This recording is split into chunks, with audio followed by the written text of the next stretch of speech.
All right, so hi, welcome. If you are in this webinar with me, I appreciate it. So today what we're going to talk about is interactive engagement. And um, these are the things, I'm sorry, I was supposed to be all set before. Okay, I am going to try to also, because I don't have a moderator, I am also going to try to get my participants. I'm gonna put you guys on my split screen over here. And if you have questions or anything else that you would like to ask me, you can put them in the chat. And let me get everything open over here because I am on my own without a moderator. So, and I was not given access to this earlier. So let me open everything on my other screen so I have it there for you. Okay, hi. Sorry we're late if you're just tuning in. This is interactive engagement. And I'm going to talk about just a couple of tools that you can use in your classroom. And I'm going to go through how to use them first. Then I'm going to show you how to embed them into Canvas. So if you have any questions along the way, you can throw those in the chat or the Q&A. And I probably will get to those at the end. So let me finish up everything showing you how to use the tool, and then I will take some questions because I am recording this. So anybody who watches it later, I want them to be able to see what they need to see. And then if maybe I didn't touch on something, they can watch the questions at the end. Okay, so we're going to talk about Jamboard first.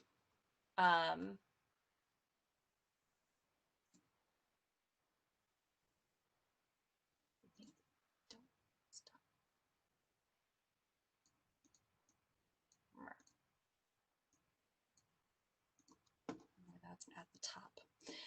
Okay, so we're going to talk about Jamboard. Let me give you these links real quick in the chat so you have them. These are all links to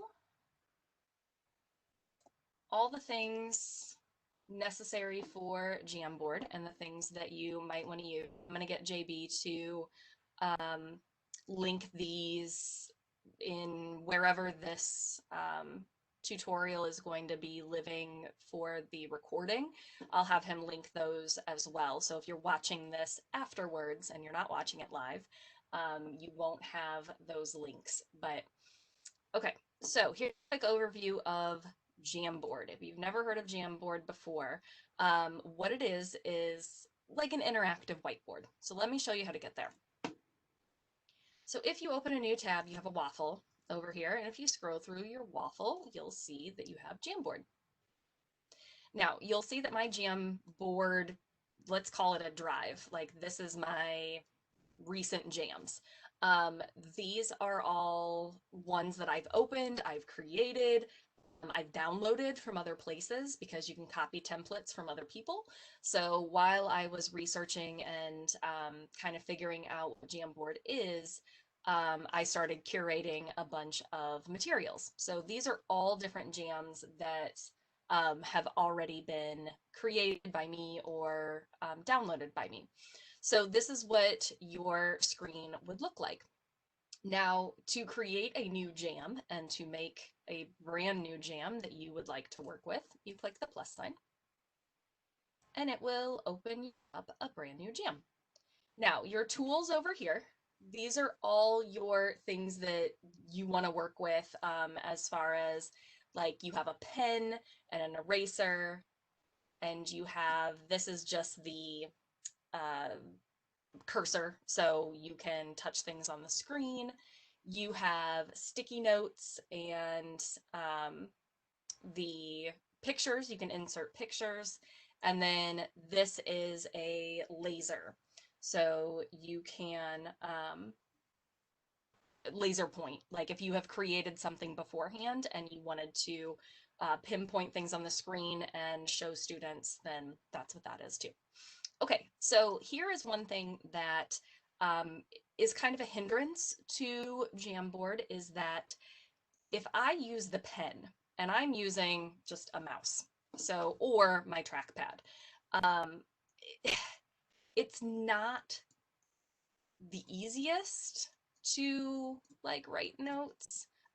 If I had a touch screen and I could just write things with my finger, that might be a little better, but like even with my trackpad, because I have to hold it down, um, it's a little difficult. So if I want to get rid of everything on the screen, I just say clear frame. What I do like about it is it does have this ability to do sticky notes. So I could write like directions or something, and I can change the color of the sticky note, which is kind of fun. So I put directions on there. It will always give you the opportunity to make another sticky note, so you have to click cancel. So I could write some sort of directions up here for the students to do. So I want them to find me, curate a bunch of pictures of cats and make me a collage of cats. I will show you actual things that they can do with content areas. So students can all be on this at the same time. This is kind of like if you were to give them a Google Doc and you were to say, okay, everybody get on, I am sharing this Google Doc with you and everybody's going to put stuff on it. It's a little bit like that. So you could use it as a whiteboard. You just hit delete, click on something and hit delete if you want to get rid of it. You can create all kinds of sticky notes. You can do a bunch of stuff like that with it. So let me go back and let me show you what some other ideas for jams could possibly be. So these always live within your like jam drive. They also live in your Google Drive. So like I could title this one, this is my webinar jam. And if I go back to my drive and I look for webinar jam, there it is. So they live in your drive. They live in, if you go back to Jamboard home, they live in Jamboard home.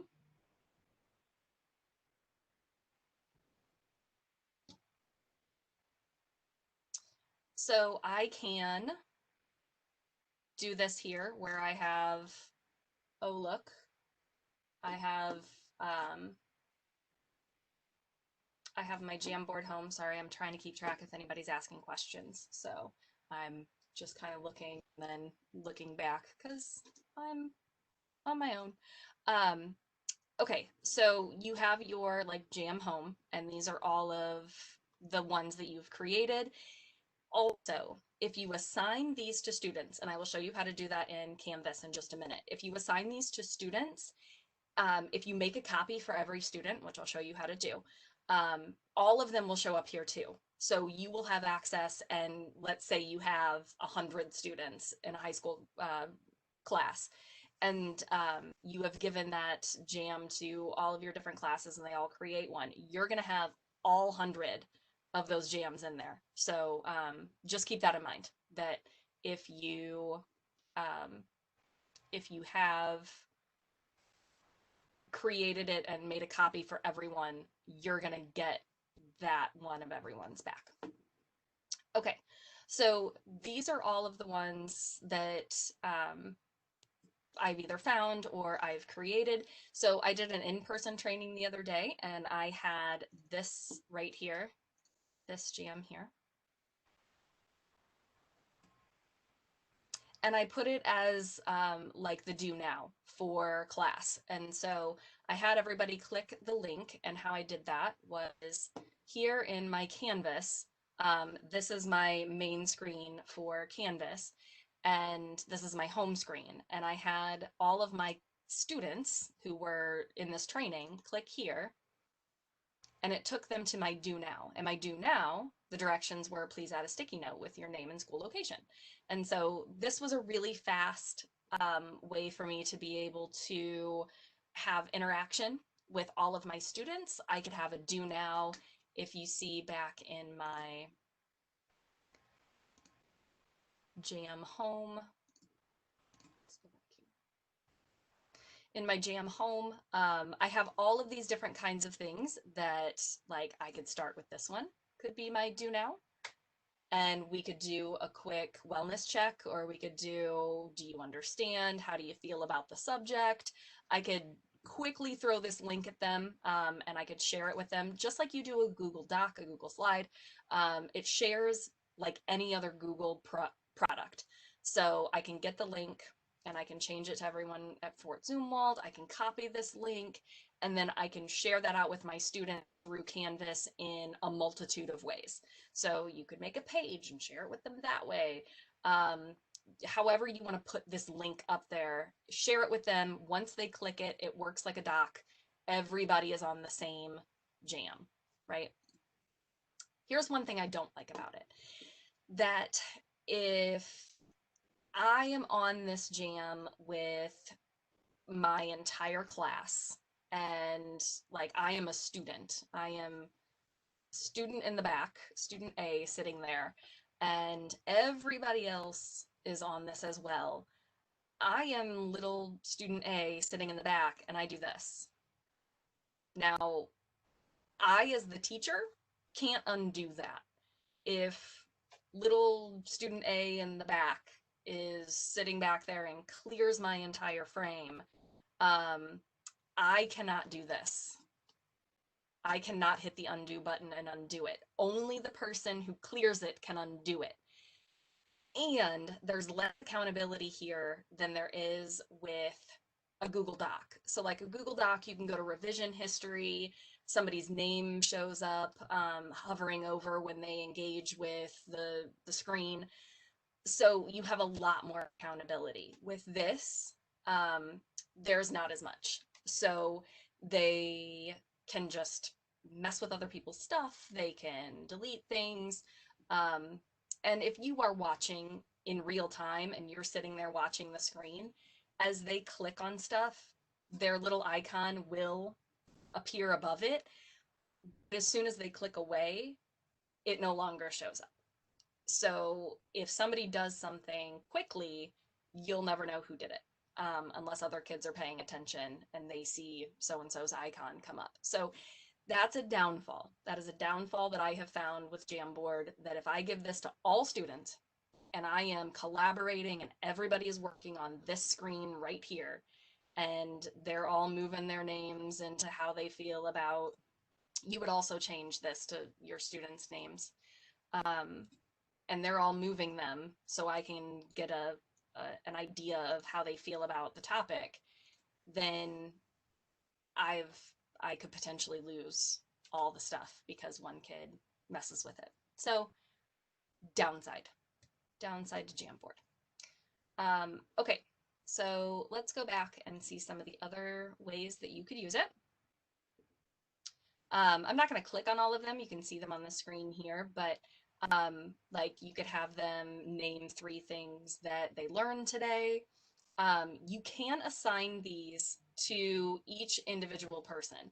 So I will show you how to do that and make a copy and send it to each person gets their own copy, and so they're working on it by themselves. And that kind of eliminates they can just mess with everybody and ruin stuff for the whole class. So that's helpful there. You can do stuff like this, where you have created this. So I created it with sticky notes and I want them to complete the equation.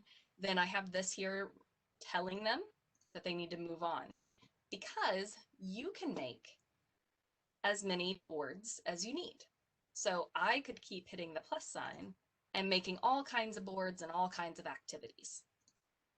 So I could have them continue on and interact and be engaged with whatever I have on the screen.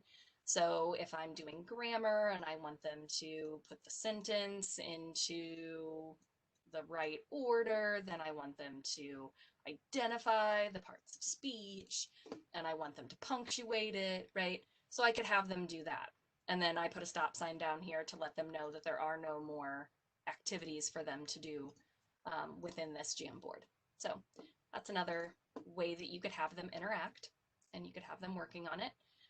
If you've ever done four corners in your classroom, so if they can't get up, be close to each other in our new reality in class. This is a way that you could do it where they create a sticky note and they write their name on it. And then they go to that corner. Or they could have their group name. Maybe I grouped them to work on something through like a Google Doc or something, and I want them to work on it that way. So you have several options on what you could do with that, however it works with your particular content area. So that is another example.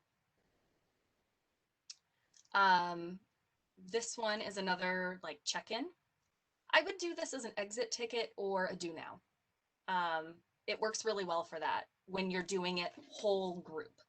I might also do something where I create a jam and let's see, I created this one. And let's say I make 5 groups. Now they're not going to be groups that get to sit together. So now they're groups that are working together in class and they need to collaborate on something. So I say, student 1, 2, 3, you guys are on group 1. Students 4, 5, 6, you guys are group 2. Here are your directions, blah, blah, blah. I'm assigning this Jamboard to you. Find your screen and work on your screen. So my 3 students that go to group 2 are going to go to this screen right here, and they're going to add sticky notes. They're going to add some content. They're going to find some images. They may even like sketch something for me. And so I'm going to be able to see it that way. I just cleared the frame and cleared my own sticky note. Okay, so that kind of shows you could group them, you could put them into groups like that, and they could each have their own screen or their own whiteboard, and they could be interacting with that. You can also, have it up on your whiteboard. You could be projecting it to the rest of the class, and this might be a way to say, the whiteboards that they hold up, if you don't want them touching markers or everybody touching a whiteboard that the next class might be touching, this might be a good way to do it. So I know in some of the foreign language classes they do like write down real quick the Spanish version of mother, and so the students would type that in, try to be the first one or whatever, and then it would pop up on the screen. So all of those answers would pop up there. So maybe you do it as an interactive thing that way. So it's a nifty little tool. Let's see. Just going to check my notes here real quick. Exit tickets. These are the links that I have in the chat.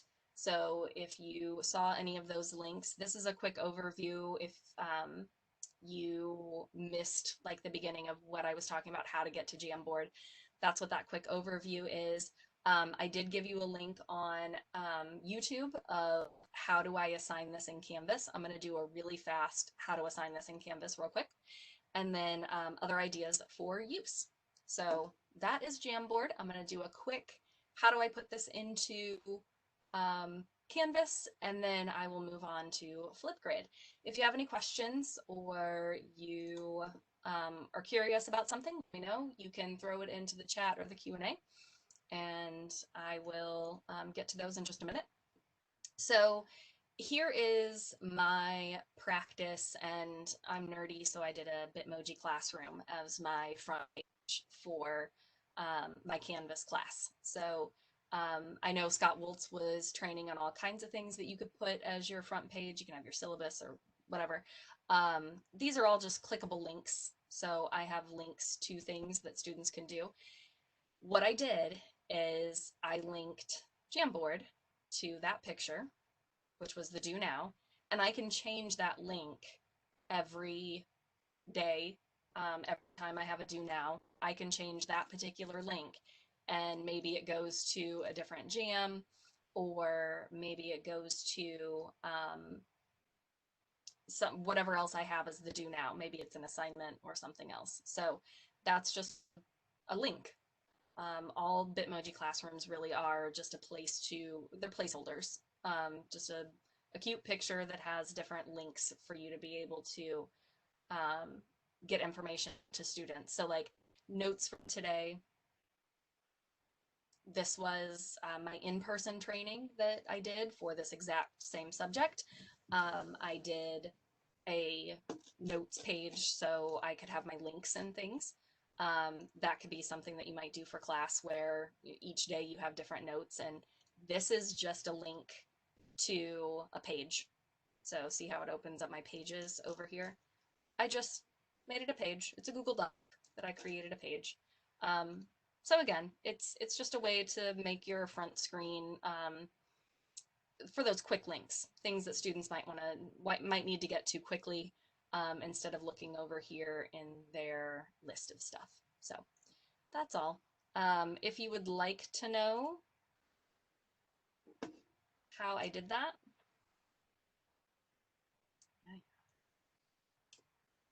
here is, oh, trying to put it in the chat for you. Let me. Oh. Okay, I will get you that from the other training notes. Anyway, if you want to know how to do this, that's a totally different training, and I was going to give you a quick video on how to do it. All right, so let's embed Jamboard. Okay, so you could just make this a link, like I said. All I did here was this is just a link to one of my jams that was up here.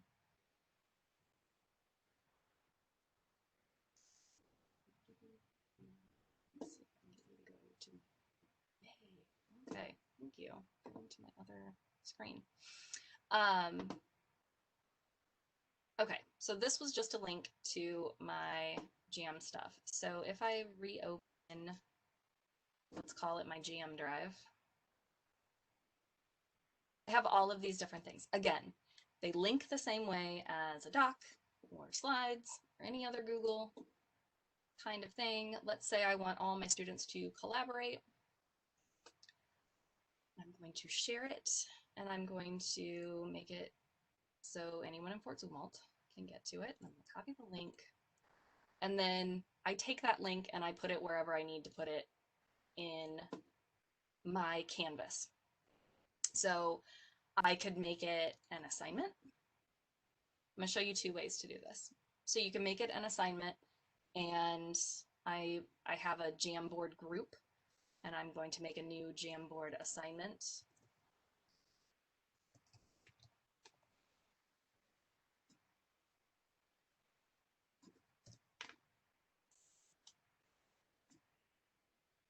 And I take that link, I'm going to edit the assignment I just created. And I'm going to take that link, and my directions are to click the link and complete your group work, and I would probably explain what their group work is. Okay, then I'm just going to drop that link in there, and I could do it that way, and I could make the assignment, save, right? So, okay, that's one way. The other way is on your homepage. If you make some kind of homepage where you have clickable links, you could have a do now where you make the link to Jamboard. Another way is if you want every student to have a copy, you have to do that external tool thing. And if you've been watching the Canvas stuff, and if you're familiar with Canvas, that external tool thing is for Google-y type things. So if you have a Google Doc or a Google Slide or whatever it might be. So I'm going to go down here to submission type, and it's an external tool. And I'm going to find my Google assignment because Jamboards are Google product.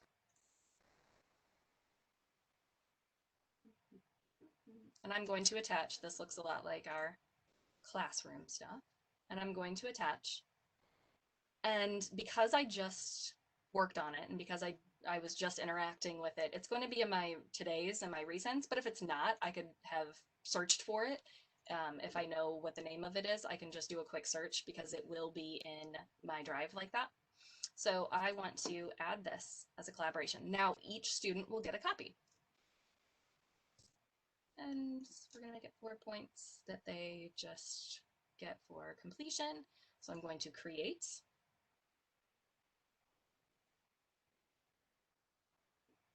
And I should end up with a URL down here. And that is what I want to see. Now I have it there. And the directions are click the link and complete the work. I'm going to save and publish because I'm ready for students to do this. And it takes a minute. There it goes. Okay, so now students will be able to see this here. They'll be able to see that they have a Jamboard webinar of some kind to complete. And if they click on that, they can also see that they have a link to follow and that they have an attachment to follow. And so this should open up for them. It will change the title. It'll change the title of whatever you've created to put their name on it, just like a doc. And then it ends up in your drive.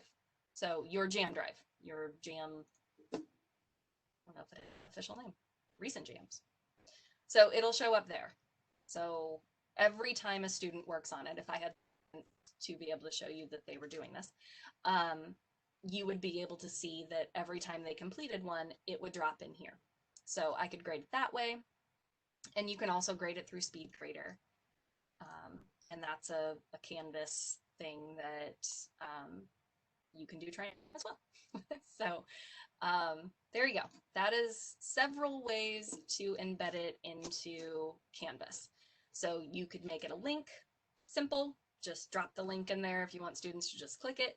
You can make it an external tool, then it becomes an assignment that you can actually use SpeedGrader with, or you can link it from your homepage if it's a do now or an exit ticket.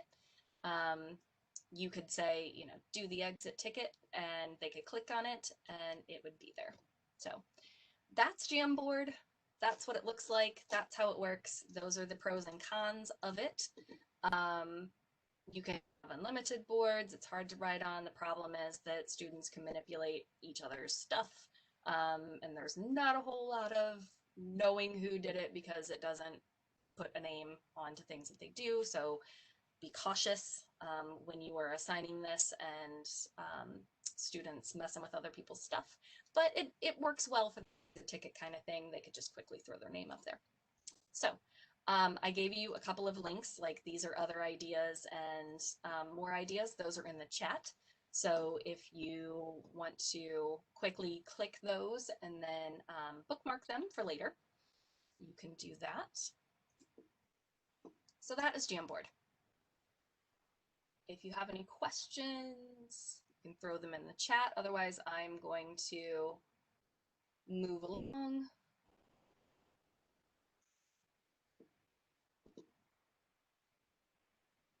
To FlipGrid.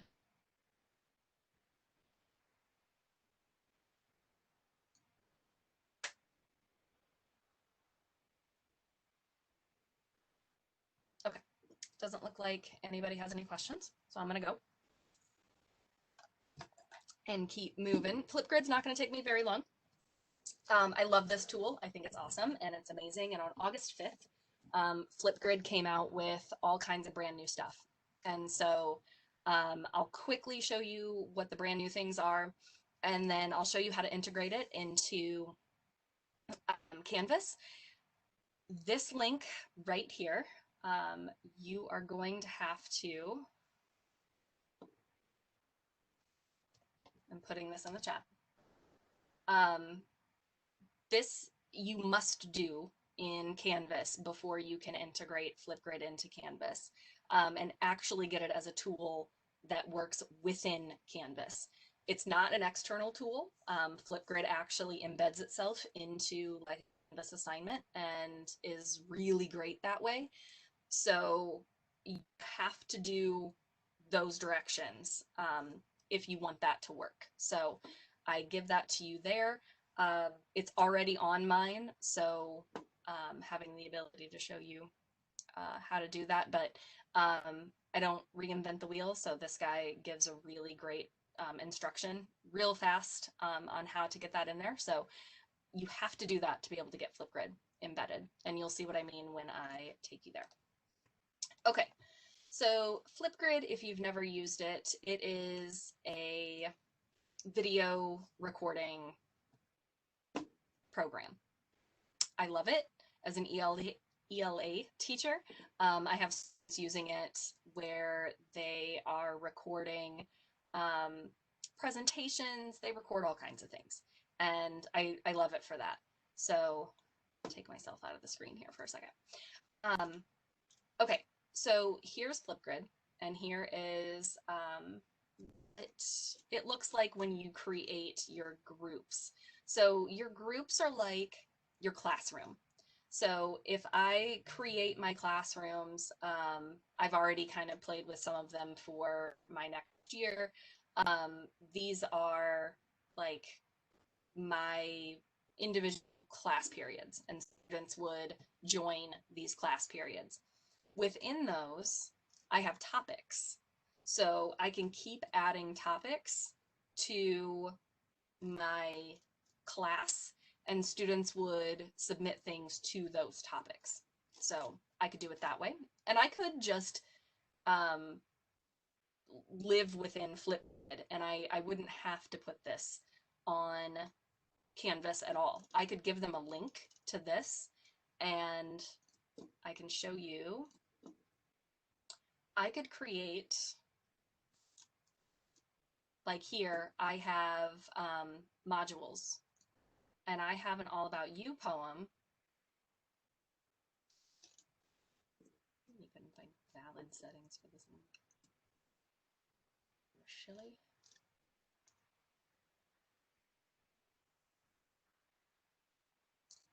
Okay. Let me go to a different classroom then.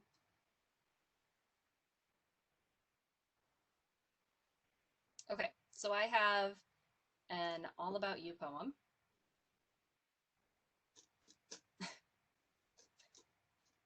I'm not really sure why it's doing that to me. Canvas, everybody.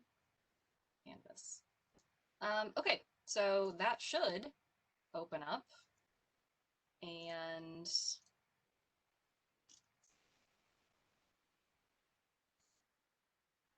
it's not even allowing me to edit that assignment. Okay, so it should open up and it should show you links to each one of my FlipGrid groups. And so if you were in my second period, you would see the link to get to the group for second period and so on. So that's a way that you could embed it within Canvas.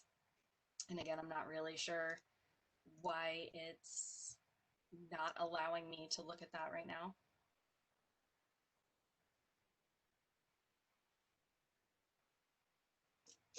Okay. I don't know what that means. Because it was working before, but that's fine. Okay, so you could do it that way, or see if it'll let me embed a FlipGrid. So let's go back to my training class where I had an assignment. I had an assignment group to introduce yourself, and then I created another one.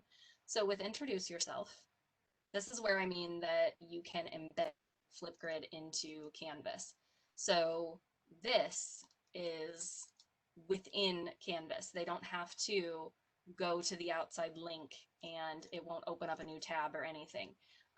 They can record a response. Your students can record a response right here in Canvas.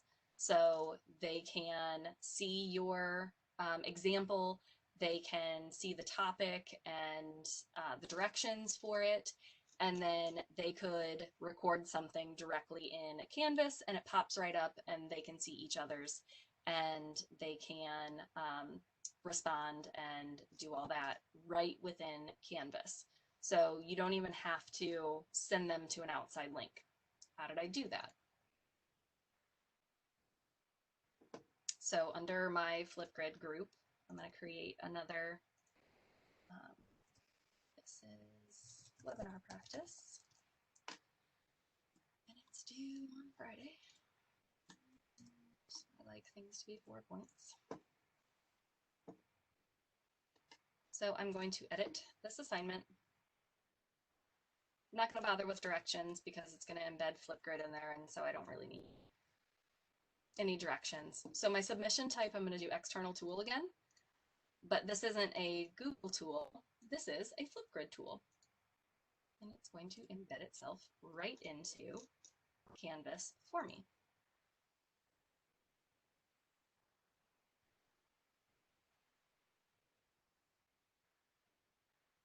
Okay, so there it is.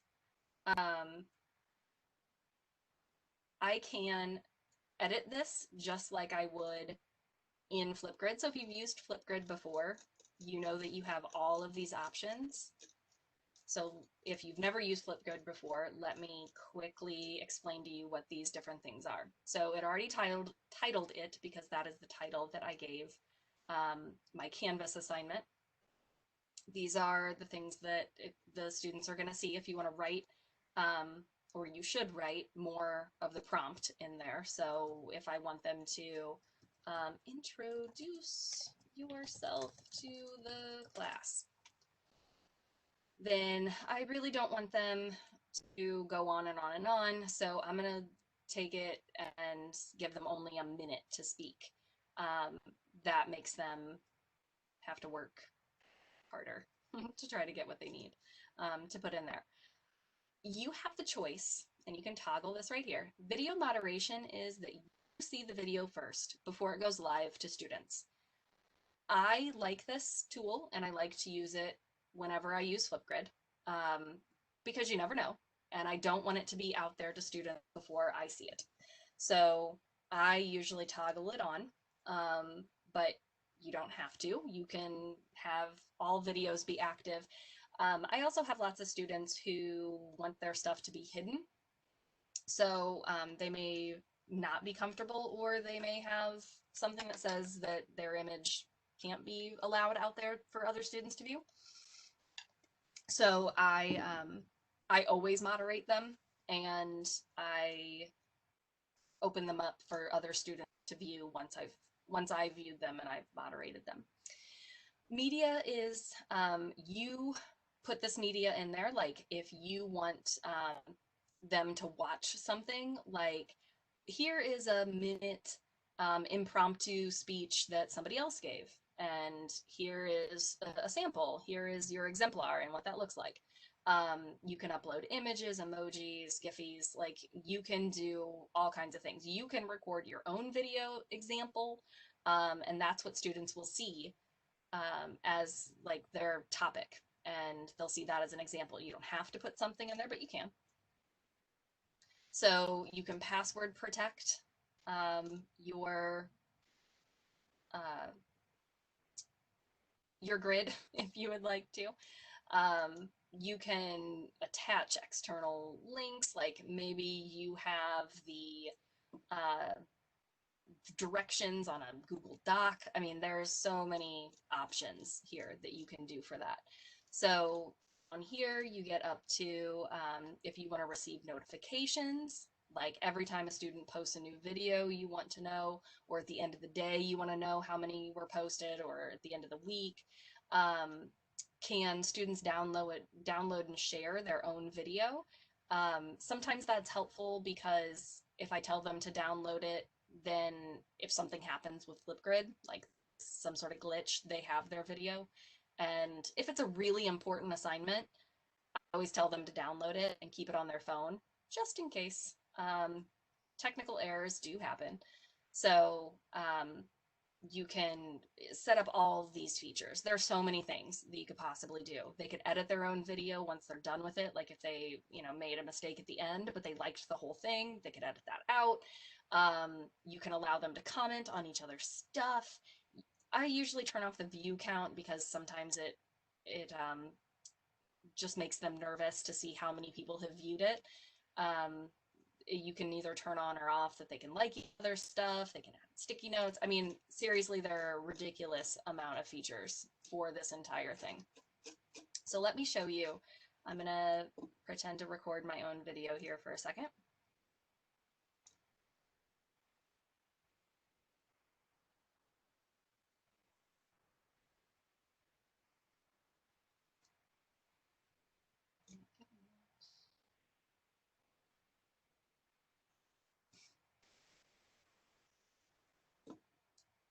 To FlipGrid itself.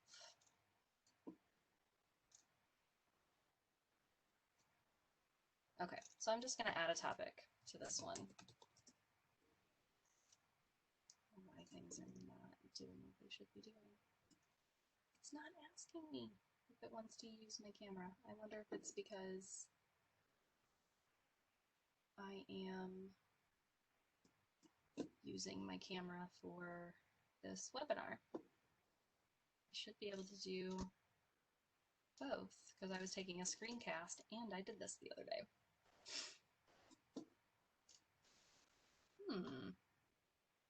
Interesting. So I'm going to tell WebEx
Can anybody hear me now?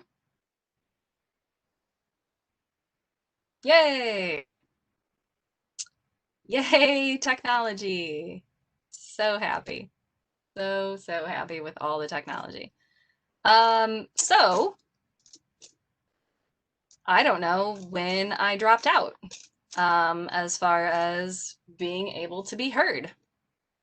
I am so sorry about that. So FlipGrid, students, so my answer was, hopefully, if you couldn't hear me before, my answer to showing it from a student view, because there was a question about how students can see it. It's pretty much the same. It looks just like that. It looks the same to students as it does to me.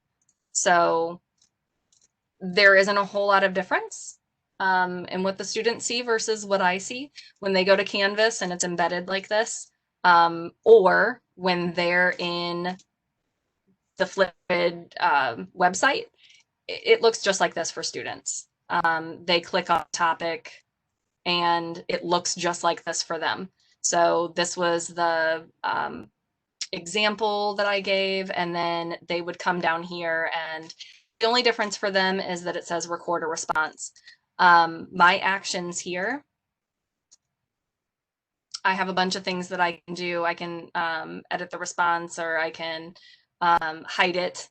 One of the things that you can do if you have students who don't like to be on camera and they don't ever want their videos to be seen, you can toggle back and forth between whether or not a single video is active or hidden.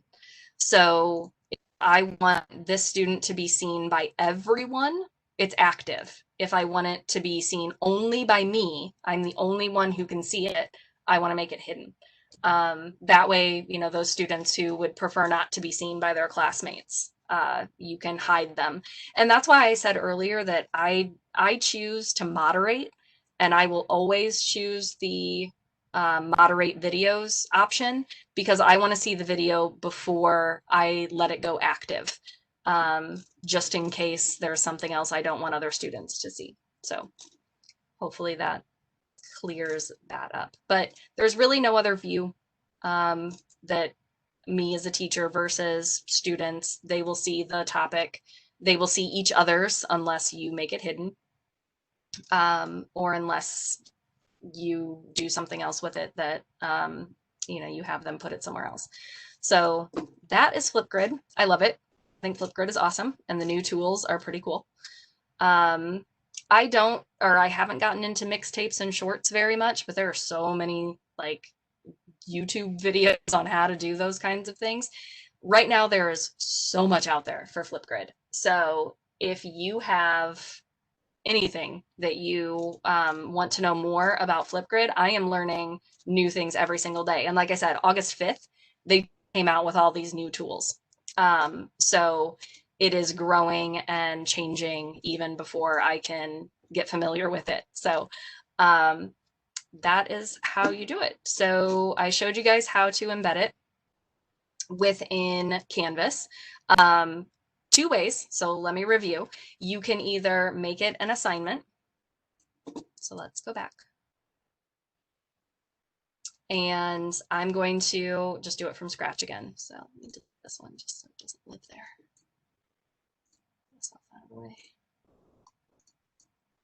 Okay, so I'm gonna, in my group, I'm gonna do another practice one just to make sure I review, and it's gonna be due on Friday. Just to review how to embed this in Canvas again, because we're all trying to get familiar with Canvas. Okay, so two ways I could do this. Literally, I could just drop a link, because I already have FlipGrid as its own website. And so FlipGrid, I have all my groups living here, and I could just share like this practice right here.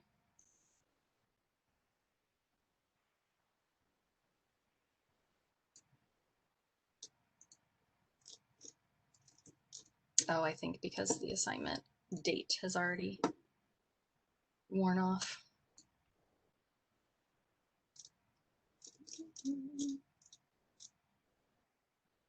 No, it's to never.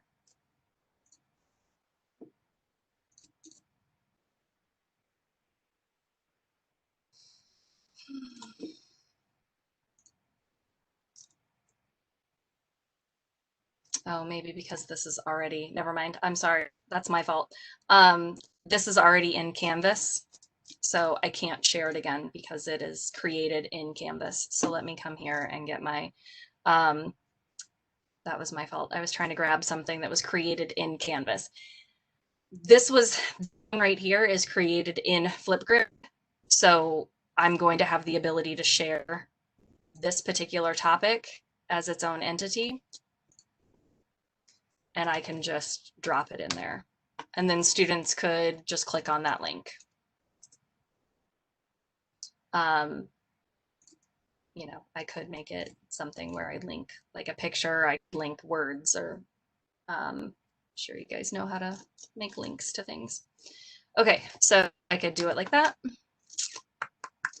I could come down here to the submission type, and it's an external tool, and I find it, and it's already there as FlipGrid. But when you do it like this, it's no longer a grid group. It's going to create a new one. So you're going to have like these new new topics within your groups. So like I'm working in training practice, which is my Canvas, the name of my class for Canvas. So it has created a group and it keeps dropping these topics in there as I keep making them as assignments.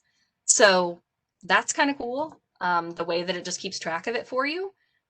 So if you want to do it like that,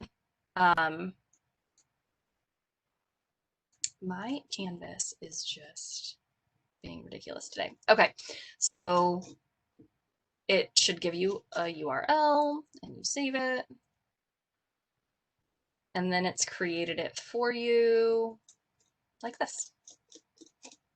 And then I can edit all of the options that I want. So there you go. Once again, two ways you can embed it just as a link directly from FlipGrid, the website, or an external tool. And you can drop it in there and then students will see it and they can respond to it right on there. Okay, that is FlipGrid.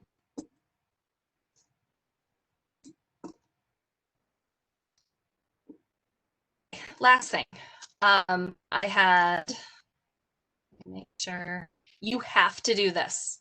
So I did put in the chat, get one more time, because you saw that it was on my external tool. For it to be an external tool, you have to do what this in the YouTube video says to get it to be an external tool within Canvas. So you must integrate it before it shows up as an external tool. So if you go to your Canvas and you try to make that assignment and you're like, I can't find FlipGrid as an external tool, then you haven't followed those instructions. So make sure you do that. And if you're watching this as a recorded session, I'm going to figure out where these links are going to go when JB puts these up. So I will make sure that these links are available for you too, because I'm putting them in chat for those who are live. Those who are watching later, I'll have these links for you somewhere. Okay. All right. So my last thing to talk about interactive things, something that I personally do with Google Slides and creating them to make them interactive. I also have figured out to do this with modules. So if you haven't done a whole lot of Canvas training, then you might want to look at modules. And I'm going to go through this really fast because it's kind of a dual, it would be its own training in its own right, because I would have to teach you how to do modules if you didn't know how to do that already. So I'm going to show how to do it in Google Slides and then say, I've broken them apart and created modules to use in Canvas. And if none of that makes sense, it's probably because you haven't played with modules in Canvas yet. Okay, so this is a module that I created on slides. Something I like to do when we had Google Classroom was if I had a week-long assignment that had multiple steps and multiple things that students needed to do, I would create a Google Slides interactive. They're not going to display it like this. This isn't a Google Slides for presentation. I'm not going to show it to them like this. This is more of like, I have created a packet, let's say, even though packets are icky and we don't like the term packet anymore in education, right? So it's a way for me to collect a bunch of assignments into one place, and then students can work through them at their own pace. So this is very much self-paced. If you've worked with hyperdocs before, that's where this idea comes from. So this is a Google slideshow that is working a lot like a hyperdoc. So everything that the students need for every assignment for this entire week is embedded within this slideshow. So I would do a video explanation when we were doing crisis learning back in the spring and crisis teaching. I created a lot of these so students would have everything they needed front loaded at the beginning of the week, and they could work at their own pace. If they wanted to get it all done in one shot, if they decided that, you know, Mondays were ELA days and they just wanted to get everything done, they had that ability. So either way, they could do it one day at a time, and I broke it down like that too. Like activity 1, if in your head that's all you want to complete, and then move on to the next one. And then at the end of the week, I would check them. And I would be checking in with them along the way too, providing videos and direct instruction and stuff like that during the week. But this was like contained everything that they needed for the whole week. Okay, so here's how I do that. And it helps me plan. It's like the way that I think about planning my lessons, where I have each thing that they need on a slide. So if I were doing this direct instruction in class, it would be the same way. Like we might watch this video in class and we might do, but in the mode of teaching we're in right now, I'm trying to create things that if I have a student who gets quarantined, I have something ready to go. And they can keep up with us in class because this is what we'll be doing in or out of class. So if I'm quarantined, if they're quarantined, if the whole department's quarantined, I don't know, like whatever happens, I have things prepared that here's a week's worth of what we're doing, and they can work through it on their own. They can self-pace it, and they can still keep up. So this is like week 1. This is more like getting to know you of activities, but it helps you kind of see, watch this video, answer these questions. Students can type directly in there. I also embedded some things like if they're doing this at home that they need to be mindful and make sure that they're getting away from the screen sometimes. So activity 2, they're gonna fill this stuff in and write me a poem, and I give my own example so they have something as a mentor text.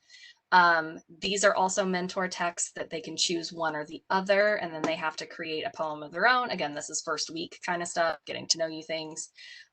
There's a scoring guide for the poem. Then they have to record their poem on FlipGrid.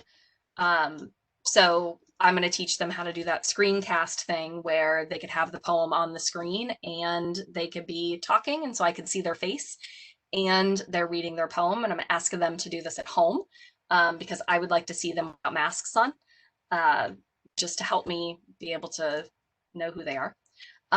This goes to a Google form. I actually changed this into a quiz in Canvas, and I'll show you that in a second when I go to modules.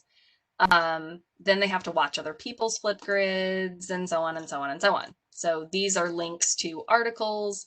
They have to go to the article and note 3 ideas, then write me some rules for class based on these articles. So finding text evidence, like why would we put down our devices in class or skills that employees are looking for, or why when you say, oh, I don't want to do this, why being bored is good for you. So write me some rules that we can follow in class based on the things you read. Okay, so those are all the things that you do within like the first few days of teaching them Canvas and all the other things that I have to teach them within that first week.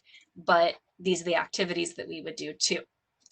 So that's interactive Google Slides. Let me show you another example really fast.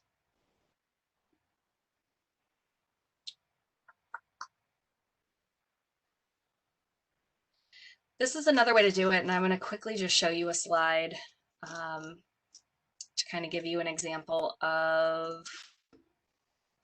So this is a poem that they would need to read, and then they are close reading it and answering questions based on the outside. That's why I said this isn't presentation mode, because there are things that they need to manipulate out in the margins, and they can like zoom in on things too. So they have that ability.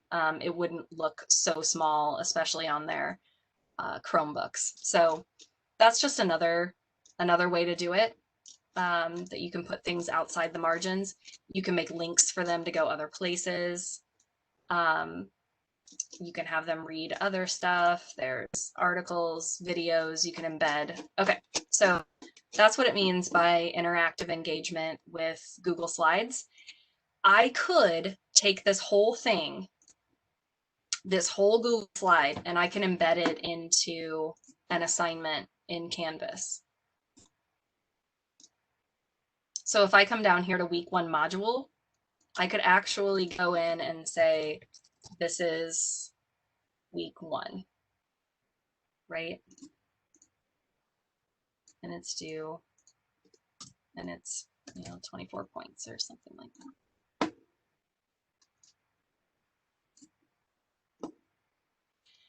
It's that same idea of the external tool. And it's going to make a copy for every student.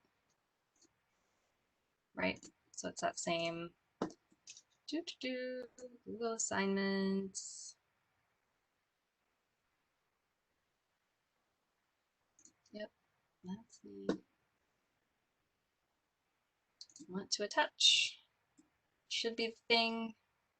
Right? One of the things that I was just looking at, so it comes up in my today recent. If it doesn't, I could search for it. Each student will get a copy. It's worth like 24 points. I don't care about a due date in this Google assignment thing. I care about the due date on Canvas. And then I would create it. And it creates a URL. It doesn't look like it does anything, which threw me off the first few times. I'm like, okay, it just took me back to the external tool again. It makes a URL. I want it to load in a new tab because I want them to have Canvas, and then I want my Google thing to open up in a new tab. And I would say that's fine. I could make it available from, I only want this module available from today until it's due, it's assigned to everyone, right? So I can save and publish it. Okay, the thing about external tools like anything from slides and anything from docs is that they may have to load it into a new window.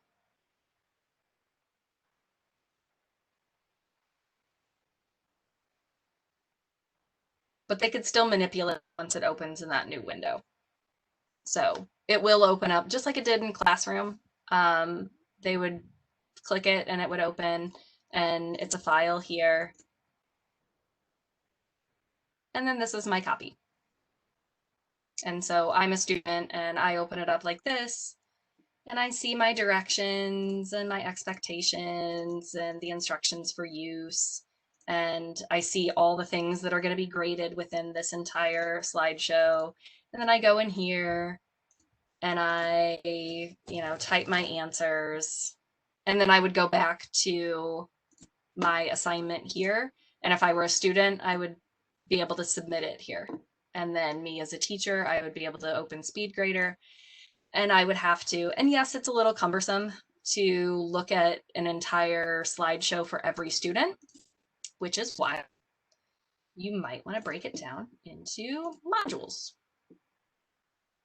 Now, I took that exact same slideshow, and if you notice, each one of these things looks just like each of the slides. And because I haven't done this with students yet, because this is the first year we're using Canvas, I don't know which way is going to work better for me. I am probably still going to make these where I contain all of my stuff for a week. One, because it's really easy planning that way, and I'm that minded where I need to put my plans like this. And so I have all of my materials contained, and like I know this is my senior lit and comp week 1, and I have them all in a folder in my drive. So that helps me to plan. And I just don't know how modules work. I think it's going to go where like each one of these things I can grade, and it'll be easier to grade because each individual assignment will be submitted on its own instead of me looking at the whole slideshow. So if you don't know how to make modules in Canvas, that's not really what I'm doing as far as this training. That's part of the Canvas training. But as a like quick, just to give you an idea, some things are pages. Like I created a page, and a page is like it holds content. So there's really nothing assigned with the page. It's just a placeholder for content. So where I put the video on a slide here in my module, I put it on a page. And it's the same thing, except students then have this ability down here. Well, actually I could do this. They have the ability to click next, and it takes them to the next activity. And my Canvas is really starting to bug me with, I don't know what that is. No idea why it's doing that. So anyway, that's modules, and I'm annoyed. So you can see that there's all these activities within my module, and they could move through them by clicking next. And each of the activities, all I did was just pull my slideshow apart, and I made them, instead of on here, I just made them individual activities in Canvas. So that is interactive engagement. We discussed Jamboard, FlipGrid, and just a little bit about how to treat Google Slides differently. And that's it. So I'll be on for just a few more minutes if you want to ask me any questions about any of those tools. And if you're watching this recorded, then I will do this.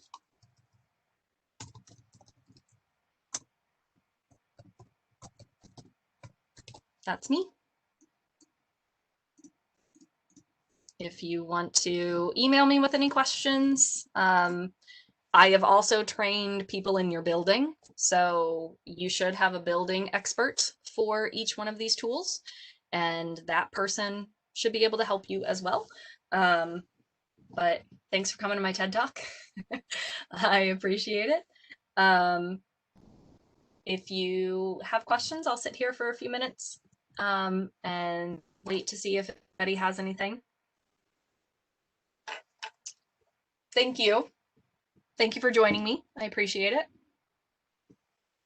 I hope you learned something. It was, these are just to get out some information on just some new tech tools if you've never seen them before. So, and for those of you who have seen them before, maybe I showed you something you've never done with it. So, yeah, they're my jam.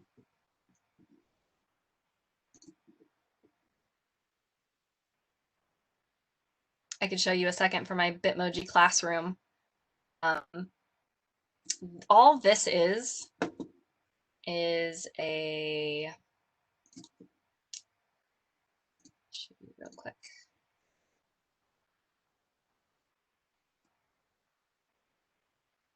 I have things in a Bitmoji folder.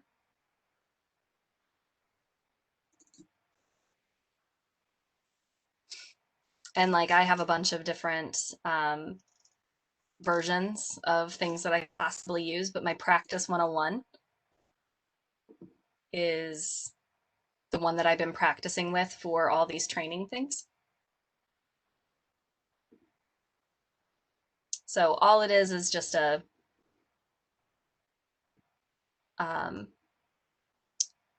Google slide, and you just put links into each one of your pictures and things. Like that was linked. So that's all a Bitmoji Classroom is.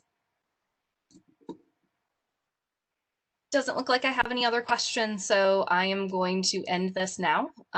Just a little over an hour, so I appreciate everyone watching. If you have any questions, contact the person in your building who is your Jamboard, FlipGrid, Google expert, and you can ask them or email me, and I'd be more than happy to answer your question or send you in the right direction. So thank you very much for joining me today, and happy interactive engagement teaching. Bye, guys.